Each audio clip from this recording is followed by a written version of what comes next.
آئیے آج دو چھوٹے سے تجربے کر کے دیکھتے ہیں، اور ان تجربوں کی اگر آپ کو سمجھ آ گئی تو یقیناً بہت ساری آپ کی فکر میں، سوچ میں تبدیلی رونما ہوگی۔ تو پہلا چھوٹا سا تجربہ یہ ہے کہ ان لوگوں کے حوالے سے سوچئے کہ جو لوگ آپ سے حسد کرتے ہیں۔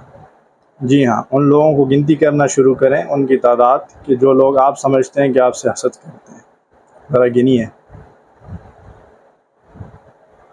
جی، ہو سکتا ہے آپ سوچ رہے ہوں کہ ہم سے حسد کرنے والے تو بے شمار ہیں، ہم تو گن بھی نہیں سکتے، یا آپ نے شاید چند لوگوں کو گن بھی لیا ہو۔ تو چلیں، یہ تو ہو گیا ایک تجربہ۔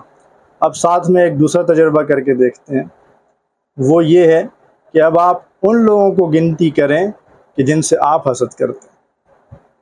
جی ذرا آپ گنیے ذرا۔ جی، کچھ لوگ ذہن میں آ رہے ہیں یا نہیں آ رہے؟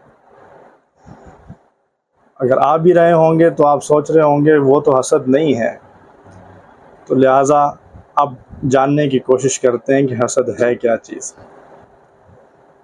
اگر کسی بھی شخص کو کوئی نعمت ملتی ہے، کوئی عہدہ ملتا ہے، کوئی منصب ملتا ہے، کوئی بھی چیز اس کو ملتی ہے، اور ہم یہ تصور کرتے ہیں کہ اس چیز کا، اس منصب کا، اس عہدے کا اس سے زیادہ حقدار میں ہوں، اور یہ اسے نہیں مجھے ملنا چاہیے تھا، تو یقین جانیں کہ آپ اس سے حسد کر رہے ہیں۔ اگرچہ ہم اس کو جسٹیفائی کرنے کی کوشش کرتے ہیں، وضاحتیں دینے کی کوشش کرتے ہیں کہ چونکہ وہ نیا ہے، وہ چھوٹا ہے، اس سے زیادہ ہم سمجھدار ہیں، اس سے زیادہ ہم تجربہ رکھتے ہیں، ہمارے پاس صلاحیت زیادہ ہے، لیکن یقین جانیں آپ اللہ کی تقسیم پر اعتراض کر رہے ہیں، اور کسی دانا کے مطابق اللہ کی تقسیم پر اعتراض کرنا ہی حسد ہے۔